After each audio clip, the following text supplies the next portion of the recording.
మనం ఎంతకాలం అయితే మూఢనమ్మకాలను నమ్ముతామో, నమ్మేంత వరకు నిజాల్ని కూడా మూఢనమ్మకాల కింద చేసి చెప్తారు అని చెప్పడానికి ఈ వీడియోనే ఒక ఎగ్జాంపుల్. ఈ వీడియోని రమ్య అనే ఒక ఆవిడ అయితే షేర్ చేశారు. విలేజ్ నేమ్ అయితే చెప్పట్లేదు, ఎందుకంటే ఫ్యూచర్లో ఏమైనా ప్రాబ్లం అవుతుంది కాబట్టి. నా పేరు రమ్య. నేను మా ఫ్రెండ్స్ కలిసి, మా ఫ్రెండ్ ఒక అబ్బాయిది మ్యారేజ్ ఉంటే, అది కూడా విలేజ్లో కాబట్టి ఒక 5 days అన్న టైం స్పెండ్ చేద్దామని చెప్పి అక్కడ పెళ్ళికి అనేది మేమందరం అటెండ్ అయ్యాము. ఫస్ట్ 3 days అంతా ఎలా అయ్యాయి అంటే, సంగీత్ ఫంక్షన్స్ ఇవన్నీ ఉంటాయి కదా, ఇవన్నిటితో మాకు 3 days అనేది కంప్లీట్ అయిపోయాయి. నెక్స్ట్ డే మా ఫ్రెండ్స్లో ఒక అమ్మాయి వచ్చి ఇలా అన్నది, ఊర్లో ఒక బావి ఉంటుంది, ఆ బావి దగ్గరికి మార్నింగ్ తప్ప నైట్ టైమ్స్ ఎవ్వరు వాటర్ తెచ్చుకోవడానికి వెళ్ళారంట. అది ఒక మిస్టీరియస్ ప్లేస్ లా ఉంది, మనం కూడా వెళ్ళి ఎక్స్ప్లోర్ చేద్దామా అని చెప్పి మాతో అన్నది. ఇంకా మాకు ఎక్సైట్మెంట్ ఆగాక ఒక 4 అమ్మాయిల వరకు కట్టకట్టుకొని ఆ నైట్ బావి దగ్గరికి అనేది మేము వెళ్ళాము. ప్లేస్ ఎలా ఉందంటే చిమ్మ చీకటి అంటారు కదా, సేమ్ అలానే ఉంది. ఇంకా టార్చ్ లైట్స్ వేసుకొని మేము అందరం వెళ్ళి ఆ బావిలో కూడా టార్చ్ లైట్ వేసి చూసాము. స్లైట్ రెడ్డిష్ కలర్ లో బావిలో వాటర్ అనేవి మాకు కనిపించాయి. స్లైట్ రెడ్డిష్ కలర్ వాటర్ చూసాక కొంచెం భయం అయితే స్టార్ట్ అయింది మాకు. బావిలోకి టార్చ్ లైట్ వేసి చూసామని చెప్పాను కదా, అది ఎవరో కాదు, నేనే ఫస్ట్ టార్చ్ లైట్ వేసి ఆ బావిలోకి చూశాను. ఇంకా మా ఫ్రెండ్స్ అందరం తెలియకుండానే ఒక్కొక్కరం ఒక్కొక్క సైడ్కి వెళ్ళిపోయి ఏంటి ప్లేస్ అంత ఇలా ఉంది అని చెప్పేసి చూస్తున్నాం. ఇంకా సడన్గా నా తల మీద ఏదో బరువైన వస్తువు పెట్టినంత వెయిట్ అయితే నాకు అనిపించింది. ఎవరైనా తడిబట్టలతో కూర్చుంటే ఎలా ఉంటుంది, అలా నా నెత్తి పైన తడిబట్టలతో కూర్చున్నట్టు నాకు అనిపించింది. ఇంకా నా తల మీద నుంచి వాటర్ కూడా రావడం స్టార్ట్ అయ్యాయి. నాకు భయం వేసేసి మా ఫ్రెండ్స్ అందరినీ గట్టిగా పిలిచాను. అందరూ వచ్చేసారు. మా ఫ్రెండ్స్ అరుపులు విని ఏమైంది అని అడిగేసరికి నేనేమో అందరం వచ్చేసాం కదా, ఇంటికి వెళ్ళిపోదాం అని చెప్పి సరదాగా అరిచానని చెప్పేసి అన్నాను. నా ముందేమో 3 అమ్మాయిలు వెళ్తున్నారు. వాళ్ళు ఒక 2-3 feet వెనక్కి నేను వెళ్తున్నాను నడుచుకొని. నాకు ఎందుకు ఇలా అనిపించింది అని చెప్పేసి నేను ఒకసారి మళ్ళీ బావి వైపు వెనక్కి తిరిగి చూసేసరికి ఒక అమ్మాయి పరిగెత్తుకుంటూ బావి దగ్గరికి వచ్చి అక్కడ ఆగి నా వైపు తిరిగి చూసింది. అమ్మాయి ఫేస్ ఎలా ఉందంటే మొహం అంతా ఘాట్లు పెట్టేసినట్టుంది. అలానే తన కళ్ళు ఉంటాయి కదా, ఆ ప్లేస్ లో బూజు పడితే ఎలా ఉంటుంది అలా ఉంది. మొహం వెనక్కి తిప్పేసుకొని ఒకేసారి ఆ బావిలోకి దూకేసింది. మాకు ఆ వాటర్ స్ప్లాషింగ్ సౌండ్ కూడా వచ్చింది. మా ఫ్రెండ్స్ అన్నారు ఏదో వాటర్ స్ప్లాష్ సౌండ్ లా వస్తుంది కదా అని అన్నారు. నేనేమో నాకేం వినిపించలేదు. మనం అందరం ఇక్కడ నుంచి త్వరగా ఇంటికి వెళ్ళిపోదాం అని చెప్పేసి ఇంటికైతే వచ్చాం. నెక్స్ట్ డే మార్నింగ్ ఒక పెద్ద ఆవిడ వచ్చి నా దగ్గరికి, మీరు అందరు బావి దగ్గరికి వెళ్ళడం నేను నైట్ టైం చూశాను, కావాలని పిలవలేదు అని చెప్పేసి అన్నారు.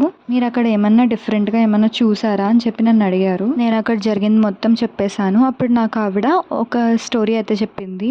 ఆ బావి దగ్గరికి ఎందుకైతే వెళ్ళట్లేదు అన్న స్టోరీ నాకు చెప్పారు. అప్పుడు ఆవిడ నాకేం చెప్పిందంటే, ఆ బావిలోకి దూకి చనిపోయింది ఒక అమ్మాయి. ఆ అమ్మాయి పేరు అంజలి. తను ఏ కారణం చేతి చనిపోయిందో మాకైతే తెలియదు, కానీ ఆ రోజు ఆ అమ్మాయి ఆ ఎర్ర చీర కట్టుకొని ఆ బావిలోకి అయితే దూకేసింది. ఇంకప్పటి నుంచి రాత్రి మాటలు ఎవ్వరు వాటర్ తెచ్చుకుందామని చెప్పేసి బావికి వెళ్ళినా అక్కడ ఇలాంటి శబ్దాలు రావడంతో భయపడిపోయి వచ్చేసారు. ఇంకా అదొక మూఢనమ్మకం కింద మా ఊరు జనాలందరికీ అదొక భయం అనేది ఉండిపోయింది. ఇంకా ఊరు పెద్దలు కూడా చాటింపు వేయించడంతో ఇంకెవ్వరం అప్పటి నుంచి ఆ బావి దగ్గరికి నీళ్లు తెచ్చుకోవడానికి వెళ్ళడం లేదు అని చెప్పేసి ఆవిడైతే వెళ్ళిపోయారు. ఇంక ఇప్పటి నుంచి అసలైన కథ అయితే స్టార్ట్ అయ్యింది. పెళ్ళైతే అయిపోయింది. ఇంకా రిసెప్షన్ కోసం అని చెప్పేసి మేమందరం రెడీ అవుతున్నాము.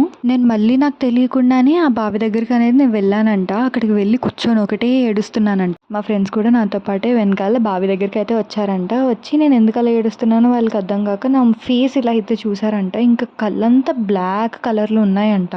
ఇప్పుడు నేను మా ఫ్రెండ్స్లోనే ఒక అమ్మాయిని వెనకకు తోసేసి బావిలోకి దూకేశానంట. వీళ్ళ ఫ్రెండ్స్ ఏమో నేను లోపల దూకేశానని చెప్పాను కదా, నేను బయటికి లాగడానికి అని చెప్పేసి కొంతమందిని అయితే తీసుకొని వచ్చారంట. వాళ్ళేమో లోపలికి చూసి అమ్మాయి ఏంటి కళ్ళు తేలేసేసింది, చనిపోయి ఉంటుంది అని చెప్పేసి అన్నారంట. బయటకు తీసేసరికి నార్మల్గానే కూర్చొని నార్మల్గానే మాట్లాడుతూ నేను ఎందుకు ఇక్కడ ఉన్నానని చెప్పేసి వాళ్ళందరిని అడిగానంట. మా ఫ్రెండ్స్ ఏమో అదేంటి నువ్వే కదా ఇక్కడికి వచ్చావు, మళ్ళీ ఇలా అడుగుతావు ఏంటి అని చెప్పేసి నన్ను అన్నారు. నాకైతే బావిలోకి దూకడం అది ఏమి గుర్తులేదు. మా ఫ్రెండ్స్ బయటకు వచ్చాక చెప్పారు నాకు అది. ఇంకా ఆ రోజు నుంచి నేను చాలా అంటే చాలా విచిత్రంగా బిహేవ్ చేయడం అలా స్టార్ట్ చేశానంట. ఏదేదో పిచ్చి పిచ్చిగా బిహేవ్ చేసేదాన్నంట. ఎప్పుడు చూసినా ఇంకా రెడ్ కలర్ డ్రెస్సెసే వేసుకునేదాన్నంట. ఫస్ట్లో నాతో మాట్లాడారని చెప్పాను కదా ఆ బామ్మగారు. ఆ బామ్మగారు నన్ను చూసి ఇది ఖచ్చితంగా అమ్మాయి ప్రవర్తనే అని చెప్పేసి అనుకొని నా దగ్గరకు వచ్చి అంజలి ఏమైంది అని అన్నారు. ఇంకా ఆవిడ అలా పిలవగానే నేను గట్టిగా ఏడ్చుకోవడం స్టార్ట్ చేశానంట. ఆ తర్వాత నాలో ఉన్న అంజలి ఇలా మాట్లాడడం స్టార్ట్ చేసిందంట.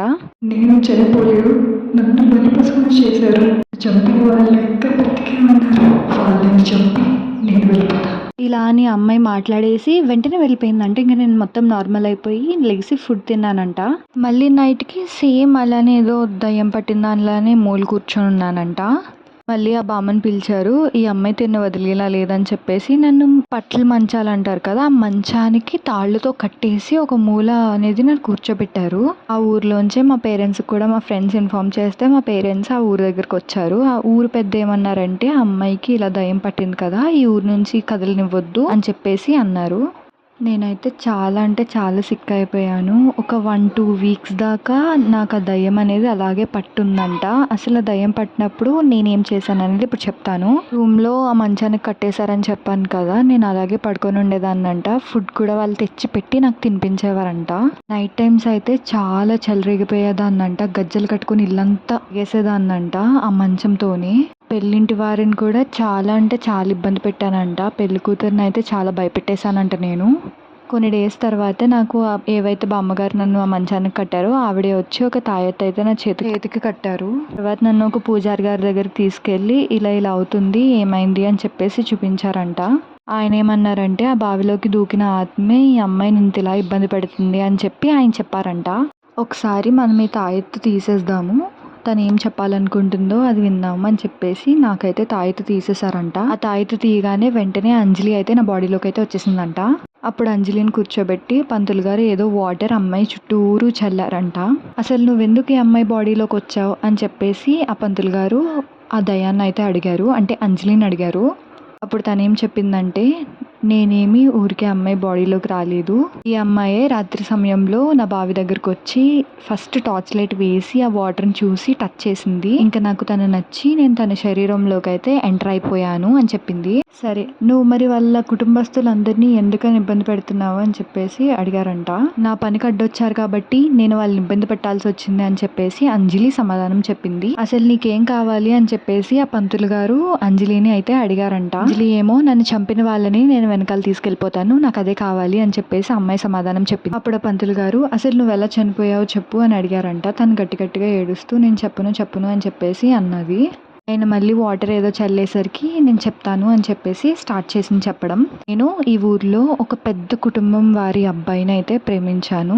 తను పెళ్లి చేసుకుందామని చెప్పి మన ఊర్లో బావి దగ్గరికి అయితే రమ్మని చెప్పాడు. నేను తనని ఎంతో ఇష్టపడడంతో ఆ బావి దగ్గరికి అయితే నైట్ రెడ్ సారీ కట్టుకొని వచ్చాను. ఎంత లేట్ అయిపోతున్నా సరే నేను తన కోసమని ఆ బావి దగ్గరే వెయిట్ చేస్తూ ఉన్నాను చాలాసేపటి వరకు. ఎంత సమయమైనా అబ్బాయి మాత్రం రాలేదు. కొంచెం టైం అయ్యేసరికి ఎవరో వస్తున్న సౌండ్ వినిపించింది. అబ్బాయి ఏమో అనుకుని నేను చాలా హ్యాపీగా వెనక్కి తిరిగి చూశాను. తీరా చూస్తే ఆ పెళ్లి కొడుకు వాళ్ళ నాన్నగారు మీదకి కోపంగా వచ్చి ఒకేసారి నన్ను ఆ బావిలోకి నెట్టేశారు కొంతమంది మనుషులతో కలిసి. తర్వాత నుండి ఆ ఊరి పెద్దలే నేను కావాలని సూసైడ్ అటెంప్ట్ చేసుకొని చనిపోయానని పుకారు కింద పుట్టించి మూఢనమ్మకం కింద చేశారు. నాకు ఈ ఒక్కసారికి ఛాన్స్ ఇవ్వండి, నేను వాళ్ళని చంపేసి తిరిగి అమ్మాయిని వదిలేసి వెళ్ళిపోతాను అని చెప్పి పూజారితో అన్నది. పూజారి గారు కుదరదంటే కుదరదని చెప్పి దాన్ని బంధిద్దామని చెప్పి చాలా పూజలు అయితే చేయడం స్టార్ట్ చేశారు. ఆ అమ్మాయి ఇంకొక విషయం కూడా చెప్పింది. వాళ్ళదేమో చిన్న కులం, అబ్బాయి వాళ్ళదేమో పెద్ద కులం కావడంతో అమ్మాయిని ఎలా చంపేశారంట. అంజలిని అయితే చాలా పూజలు చేసి ఆ గ్లాస్ బాటిల్ అయితే బంధించి సమాధులు అంటారు కదా, అక్కడ ఆమెని పాతిపెట్టమని చెప్పారంట. బాటిల్ని ఏమో మా ఫ్రెండ్స్కి ఇచ్చారంట. వాళ్ళేమో చూసుకోకుండా బాటిల్ని పగలగొట్టేశారంట. ఇక్కడ నుంచి ఇంకా ఘోరంగా అయింది. తనని ఎవరైతే చంపారో ఆ పెద్ద దగ్గరికి వెళ్ళి అతని కలలో చాలా అంటే చాలా భయపెట్టిందంట.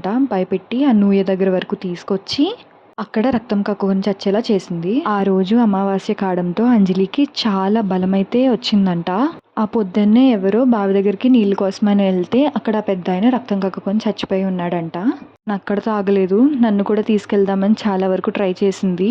కానీ ఆ పూజారి గారు అది సెన్స్ చేయడంతో కొన్ని క్షుద్ర పూజలు చేసి దాన్ని మళ్ళీ బంధించారు. సారి ఆ పూజారి గారు తన చేత్తోనే దానిని పాతిపెట్టారంట. ఇలా అంజలి స్టోరీ అయితే ఎండ్ అయ్యింది.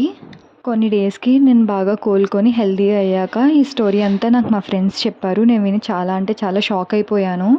ఇప్పుడు నేను మా ఫ్రెండ్స్తో అంటున్నాను, మనం అనవసరంగా ఆ రోజు వెళ్ళాం కదా బావి దగ్గరికి అని చెప్పేసి. అండ్ అక్కడ జరిగిన ఒక సిచ్యువేషన్ అయితే మా ఫ్రెండ్స్తో చెప్పలేదు. అదే నా తెల్ల మీద కూర్చుంది కదా అంజలి, అది కూడా అక్కడ ఎక్స్ప్లెయిన్ చేశాను మా ఫ్రెండ్స్కి. ఇంత జరిగిన ఎందుకు చెప్పలేదు అని నన్ను అన్నారు.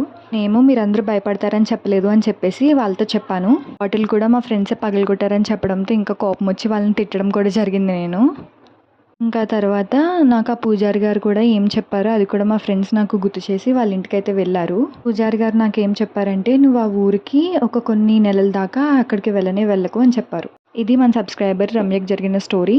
నాకేమనిపించిందంటే అంజలి మీద చాలా జాలైతే వేసింది. మీరు కూడా మీ స్టోరీ చెప్పాలనుకుంటే ప్రొఫైల్లో లింక్ ఉంది, అది క్లిక్ చేసి మీ స్టోరీ చెప్పి నాకు సబ్మిట్ చేయండి, నేను చెప్తా.